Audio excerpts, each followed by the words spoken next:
할렐루야. 우리 서로의 얼굴을 마주하며 축복의 마음을 담아 인사하도록 하겠습니다. 하나님의 평화가 당신과 함께하기를 원합니다.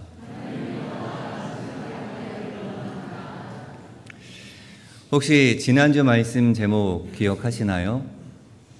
지난주 말씀 제목. 그렇죠. 담을 무너뜨리기라는 그러한 제목이었습니다. 자, 서로 갈라놓는 담장이 어디로부터 시작되었는지 기억하실 것입니다. 아담과 하하가 선악과를 먹지 말라는 하나님의 명령을 어기자 담이 생기기 시작했습니다. 사이가 갈라져 버렸습니다. 이를 분별주의의 죄, 갈라놓는 죄라고 나누었습니다. 하나님과 사람 사이, 사람과 사람 사이, 사람과 자연 사이가 갈라졌습니다.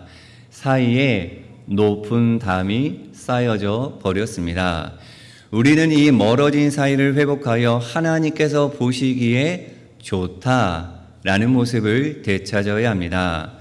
서로를 하나님의 형상으로 창조된 존재로 인정하고 존중하며 사랑해야 합니다. 멀어진 사이에 예수 그리스도라는 다리를 놓아 서로 가깝게 지내야 하는 것이죠. 사람과 사람 사이에 쌓인 담, 이 갈라져 멀어진 사이를 회복할 수 있는 가장 쉬우면서도 강력한 방법은 무엇이냐면 한번 따라해 보도록 하겠습니다. 표현하기. 다시 한번 표현하기. 우리가 표현할 수 있는 가장 쉬운 방법은 언어, 말을 통해서 표현하는 것입니다. 즉 말씀 속에 허락된 깨달음이 있다면 삶으로 표현해야 합니다. 말과 관련된 여러 명언이 있습니다. 말은 칼보다 강하다. 그러니까 적절한 한마디의 말이 칼보다 더 큰 힘을 발휘할 수 있다는 것이죠. 당신의 말이 당신의 세상을 만든다.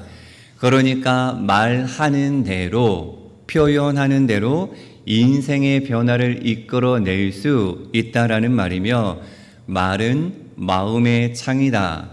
그러니까 내 속에 어떠한 마음이 담겨져 있는지 말을 통해서 들여다볼 수 있다는 것이죠. 마지막으로 마더 테레사는 이렇게 이야기했습니다. 같이 한번 읽어보겠습니다.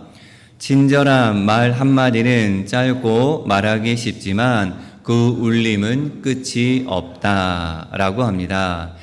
적절한 말과 친절한 말이 오래도록 긍정적인 영향을 준다는 표현입니다. 이 네 가지 표현 모두 말의 힘에 대해서 이야기하고 있습니다. 말의 힘, 참으로 중요합니다. 예수님의 친형제가 쓴 야고보서 또한 말의 힘에 대한 메시지를 전하고 있습니다. 야고보서는 예수 그리스도께서 부활하여 승천하신 후 대략 한 세대가 지난 정도 다음에 기록되었습니다. 오순절 성령 강림으로 교회가 처음 시작된 시기에는 신앙 공동체의 정체성이 매우 분명했습니다.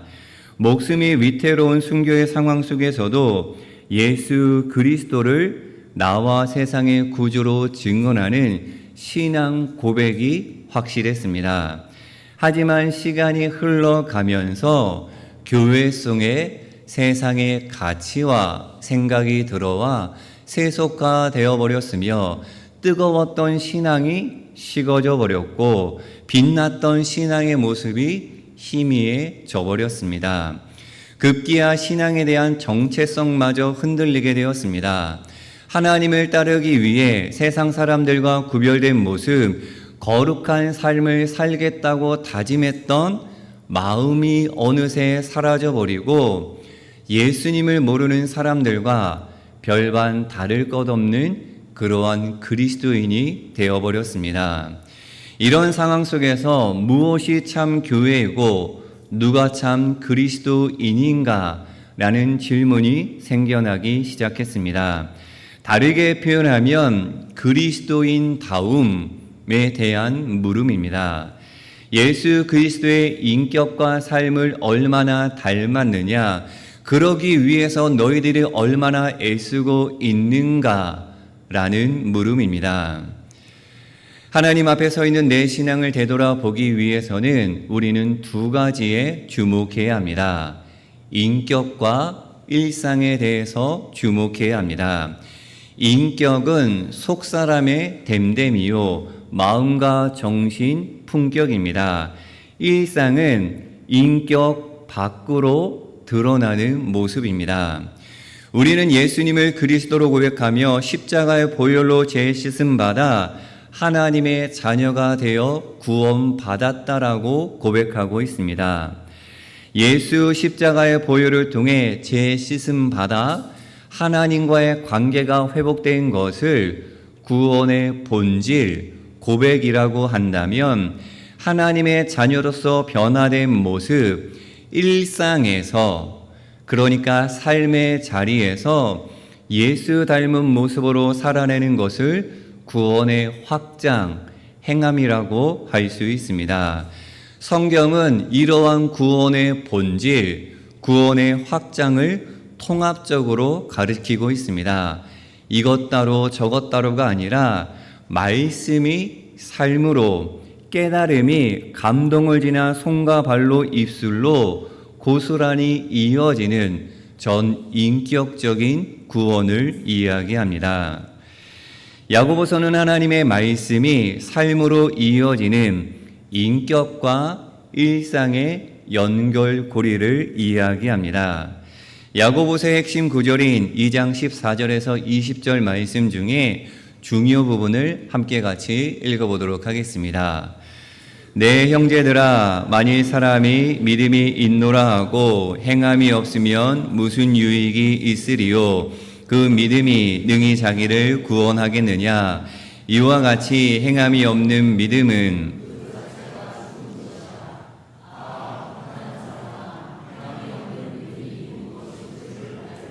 하느냐? 아멘. 모두 행함과 관련된 말씀으로 야고보서 기자는 이 이야기를 한 다음에 성경에 아브라함이라는 사람을 언급합니다. 여러분, 아브라함 하면 떠오르는 수식어 표현 뭐가 있을까요? 믿음의 조상, 믿음의 아버지라는 그러한 표현이 떠오릅니다.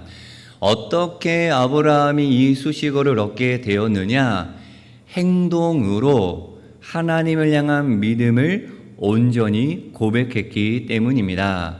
말이 아니라 행동으로 고백했습니다. 야고보서 2장 21절과 22절 함께 읽겠습니다. 우리 조상 아브라함이 그 아들 이삭을 제단에 바칠 때에 행함으로 의롭다 하심을 받은 것이 아니냐? 내가 보거니와 믿음이 그의 행함과 함께 일하고 행함으로 믿음이 온전하게 되었느니라. 아멘. 믿음이 행함으로 온전하게 되었다라고 표현합니다. 사자성어 중에 수어, 지교라는 표현이 있습니다. 물과 물고기의 관계처럼 아주 친밀하여 떨어질 수 없는 사이, 이러한 관계가 바로 믿음과 행함입니다. 물고기가 물을 떠나면 죽는 것처럼 믿음이 행함으로 연결되지 않으면 죽음 믿음이다, 믿지 않는다라고까지 과히 표현할 수 있습니다. 영진하늘 가족 여러분, 과연 나의 믿음은 살아있나? 나의 고백이 삶으로 연결되고 있을까? 믿음이 행함으로 연결되고 있나를 곰곰이 생각해 보기를 원합니다. 믿음이 행함으로 연결되고 있는지를 살펴보기 위해서는 나의 언어, 이 표현, 말을 점검해 보면 됩니다. 야고보서는 행함의 모습에서 가장 중요한 위치를 차지하고 있는 이 언어 표현, 말에 대해서 이야기합니다. 행동의 영역에서 가장 먼저 드러나는 것이 말이기 때문입니다. 그리고 말을 하는 구체적인 신체 기관은 혀입니다. 혀는 작지만 사람의 몸과 마음과 영혼을 드러내는 출구의 역할을 합니다. 혀를 통해 표현되는 말이 내가 어떠한 인격과 어떠한 마음, 어떠한 존재인지를 드러내며 나아가 표현되는 그 말을 통해 사람을 살리기도 하고 죽이기도 합니다. 야고보서는 오늘 본문에서 세 가지 비유를 통해 신앙생활에서 언어 표현, 말이 얼마나 중요한지 말의 힘에 대해서 언급합니다. 먼저 말의 재갈입니다. 여러분 혹시 말 타보셨나요? 말 타보신 분 한번 손 들어 보시기 바랍니다. 예, 상당히 많은 분들이 타봤는데 저는 아직 타보지 못한 것 같습니다. 언제 한번 타보면 좋을 텐데, 자, 이 말의 빠르기가 사람의 몇 배 정도 될까요? 사람의 빠르기보다 그렇죠, 한 3배, 2배에서 3배 정도 된다고 합니다. 자, 100m 신기록 보유자인 우사인 볼트가 시속 약 37에서 44의 속도로 달린다고 합니다. 그러니까 가장 빠른 인간의 속도죠. 근데 달리는 말의 속도는 시속 70 정도가 나온다고 합니다. 힘은 어떨까 생각해 보면 보통 말 한 마리의 힘이 성인 남성 몇 명? 10명 정도의 힘을 발휘한다고 합니다. 그런 빠르고 힘이 센 말을 사람이 어떻게 하면 쉽게 조종할 수 있을까?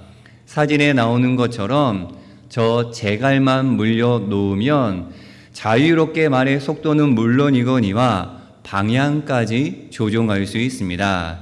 즉 달리는 말의 재갈과 같이 우리 삶 가운데 언어, 입에서 나오는 말이 큰 힘과 영향력을 발휘한다는 야고보서 기자의 비유입니다. 다음은 배의 키에 대해서 이야기합니다. 영화를 보면 아무리 큰 배라 하더라도 그 배를 조종하는 것은 키라고 이야기합니다. 노도 아니고 돛도 아니고 다른 어떠한 것도 아닌 키가 방향을 설정해서 배가 원하는 방향으로 나아가게 합니다. 말이란 이처럼 인생의 방향을 결정할 정도로 엄청난 영향력이 있다는 비유입니다. 마지막으로 작은 불씨입니다. 큰 불은 작은 불씨 하나, 작은 성냥불, 작은 담뱃불 하나가 점점 커져서 큰 불이 되어서 온 산을, 온 땅을 태워버립니다. 그러니까 내 입에서 나오는 작은 말 한마디가 내 온몸을 더럽히고 인생의 불을 질러 한 줌의 재로 만들 수 있다라는 그러한 비유입니다. 이 세 가지 비유에서 우리가 알 수 있는 것, 말의 키와 말의 재갈과 배의 키, 작은 불씨의 공통점은 작은 것이 큰 것을 좌우한다는 것입니다. 그래서 이 재갈이나 키와 작은 불씨를 잘 다루면 정말 큰 영향력을 발휘하여 좋은 결과를 얻게 됩니다. 하지만 이 작은 것을 잘못 다루면 달리는 말은 엉뚱한 곳으로 달려가 나와 다른 사람을 다치게 하고 배는 난파되며 깊은 불로 인해 타버릴 것입니다. 그래서 이 작은 재갈과 키와 작은 불씨를 잘 다스리고 사용해야 하는 것처럼 무엇을 잘 다스려야 한다? 언어, 우리의 표현, 우리의 말을 잘 다스려야 한다고 야고보 사도는 전하고 있습니다. 만약 말을 잘 다스리지 못하면 어떠한 결과가 초래되느냐? 본문 8절 말씀을 세 번역으로 같이 한번 읽겠습니다. 그러나 사람의 혀를 길들일 수 있는 사람은 아무도 없습니다. 혀는 걷잡을 수 없는 악이며 죽음에 이르게 하는 도구로 가득 차 있습니다. 아멘. 우리의 입술에서 나오는 말은 다시 주워 담을 수 없는 악이며 죽음에 이르는 독이라고 표현합니다. 심지어 사람의 혀를 길들일 수 있는 사람은 아무도 없다고 하며 언어 표현의 중요성을 강조하고 있습니다. 어떤 사람의 말을 들어보면 그 사람의 신앙, 인격이 어떠한지 알 수 있고 그 사람의 삶의 태도와 모습, 일상이 어떠한지를 가늠할 수가 있습니다. 그래서 말은 오늘의 말씀 제목처럼 인격과 일상의 연결고리라고 할 수가 있습니다. 인격과 일상을 이어주는 돌적이, 그러니까 문짝과 문설주를 연결하는 경첩과 같은 역할을 하는 것이 언어 표현, 말입니다. 내 신앙의 인격, 그리스도인다움이 나의 말 속에서 그대로 드러나는 것입니다. 영진의 하늘가족 여러분, 우리가 예수 그리스도를 인격적으로 믿고 구원받았다면 일상이 변화되어야 합니다. 말씀에 따라 인격적 성숙이 계속적으로 이루어져야 합니다. 즉 하나님을 향한 사랑의 고백이 우리의 언어 표현, 말의 변화로 이어져야 합니다. 본문 말씀 9절과 10절 세 번역으로 같이 한번 읽어보겠습니다. 우리는 이 혀로 주님이신 아버지를 찬양하기도 하고 또 이 혀로 하나님의 형상대로 지음을 받은 사람들을 저주하기도 합니다. 또 같은 입에서 찬양도 나오고 저주도 나옵니다. 나의 형제 자매 여러분, 이렇게 해서는 안 됩니다. 아멘. 야고보 저자는 분명하게 저와 여러분에게 이야기합니다. 신앙인의 삶에서 말은 하나님을 찬양하고 이웃을 사랑하는 데 쓰여야 마땅하다.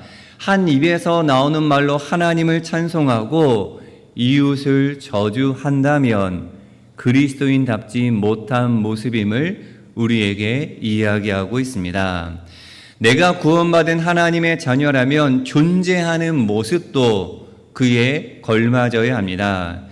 그런데 실제 삶을 대변하는 말이 전혀 그렇지 못하다면 스스로 철저하게 점검하고 훈련되어 변화되어야 합니다. 손바닥 뒤집듯이 하루아침에 우리의 삶과 우리의 언어 표현이 변화되기는 어렵기에 계속적인 훈련이 필요합니다. 7가지의 훈련을 통해서 저와 여러분의 말, 언어 표현이 변화되면 좋을 것 같습니다. 그리스도인다운 말하기 훈련 7가지입니다. 먼저 말의 파수꾼 세우기입니다. 하루를 시작하면서 시편 141편 3절 말씀을 암송하며 입술에 파수꾼을 세우는 것입니다. 말씀 같이 읽어보도록 하겠습니다. 여호와여 내 입에 파수꾼을 세우시고 내 입술의 문을 지키소서. 아멘. 그러니까 하루를 시작하며 온전히 암송을 하지 못하더라도 하나님 내 입술에 무엇을 세워 주시옵소서, 파수꾼을 세워 주시옵소서, 내 문을 지켜 주시옵소서 하나님 앞에 기도하고 시작하는 것입니다. 그리고 불평 대신 감사, 불평과 불만이 마음속에 차오를 때 그것을 감사로 바꾸어 보는 것입니다. 구체적인 방법으로는 감사 일기를 쓰는 것 참으로 좋은 방법입니다. 그리고 상대방과의 대화 중에 내가 할 말이 참되고 유익한지 딱 몇 초만 멈춰야 한다. 3초 동안 멈춰서 내 말을 되새겨 보면 말이 금방 바뀌게 됩니다. 그리고 하루에 한번 격려와 칭찬의 말을 꼭 해야 합니다. 잘했어, 고마워, 덕분이야 라는 표현을 사용하는 습관을 우리가 계속적으로 길러야 하는 것이죠. 자, 옆 사람과 한번 해보도록 하겠습니다. 잘했어, 고마워, 덕분입니다. 시작. 그러니까 여러분 아침에 일어나면서 그리고 하루를 보내면서 사랑하는 아내에게, 사랑하는 남편에게 말이라도 잘했어, 고마워, 덕분이라 라고 그렇게 표현을 해야 합니다. 그렇게 표현을 하게 되면 마음도 바뀌고 삶도 바뀌게 되는 것이죠. 그리고 말하기의 기본 태도인 공감과 경청의 태도를 유지하려고 노력해야 합니다. 그러니까 대화 속에서 다른 사람의 말을 들을 때에 그 사람의 마음, 그 사람의 감정에 집중해야 하는데 그 말을 듣고 내 스스로 판단하거나 생각을 해서는 안 된다라는 것이죠. 판단 유보를 하고 그 사람이 왜 이 이야기를 하는지, 왜 저 말을 하는지 공감하려고 경청하려고 노력해야 하는 것이죠. 제가 말씀을 준비하면서 제 아내가 참 많이 떠올랐습니다. 이야기를 하면서 참 공감해주지 못하고 참 함께하지 못했던 그러한 부분이 있어서 함께 마음속에 고백했던, 하나님 앞에 기도했던 순간들이 참 많이 있습니다. 그래서 어제 저녁에 다짐했습니다. 공감해야 되겠다, 경청해야 되겠다 라고 다짐을 했습니다. 자, 그리고 하루를 마무리하며 말씀으로 되돌아봐야 합니다. 갈라디아서 4장 29절의 말씀을 통해서 내 말이 어떠한 말이었는지 점검해 보는 것이죠. 세 번역으로 같이 한번 읽어보겠습니다. 나쁜 말은 입 밖에 내지 말고 덕을 세우는 데 필요한 말이 있으면 적절한 때에 해서 듣는 사람에게 은혜가 되게 하십시오. 아멘. 포인트는 듣는 사람에게 은혜가 되게 하라는 것입니다. 내가 은혜가 되는 말을 하는 것이 아니라 상대방이 은혜 받을 수 있는 그러한 공감의 표현을 해야 한다는 것이죠. 그리고 마지막으로 사랑으로 말하기입니다. 모든 것을 종합하여 그 기저에 사랑이 깔려 있어야 합니다. 예수님께서 사람을 어떻게 대하셨느냐? 이 7가지의 모습을 통해서 사람을 대하셨고, 사람을 향해 이야기를 듣고 주고받는, 말씀을 닮아가는, 말씀을 나누는 이야기 속에서 이러한 모습들이 드러났습니다. 사랑하는 영진하는 가족 여러분, 이 훈련을 통해서 저와 여러분의 언어 표현, 말이 변화되기를 축복합니다. 사랑하는 영진의 하늘 가족 여러분, 나의 신앙과 인격의 연결고리인 나의 말을 통해 내 마음이 어떤지, 내 속이 어떤지 스스로 되돌아볼 수 있기를 원합니다. 그리고 말이 시작되는 내 인격과 내 마음이 하나님 앞에서 어떠한 모습인지 깨닫기를 축복합니다. 그리고 영진 하늘 가족들 사이에 나누는 말이 지혜롭고 온유하며 덕스러운 말로서 그리스도인 다움을 드러낼 수 있는 그러한 말들이 이루어지기를 원합니다. 세상의 욕심과 인간적인 판단, 교만에 물든 말들이 난무하는 그러한 공동체가 아니라 서로를 인정해주고 존중하며 살리는 생명의 언어들이 꽃피는 관계, 그러한 사이가 되기를 축복합니다. 인격이 담긴 일상의 언어 표현으로 그리스도인 다움이 세워져 우리 사이에 쌓여져 있던 담이 허물어지고 멀어져 갈라졌던 사이가 회복될 수 있기를 원합니다. 그래요, 하나님께서 보시기에 아름다운 사랑의 공동체, 은혜의 공동체, 하나님께서 보시기에 좋은 영진 공동체를, 영진 교회를 세워가는 저와 여러분의 믿음이 되기를 예수님의 이름으로 간절히 축원합니다. 함께 기도하겠습니다.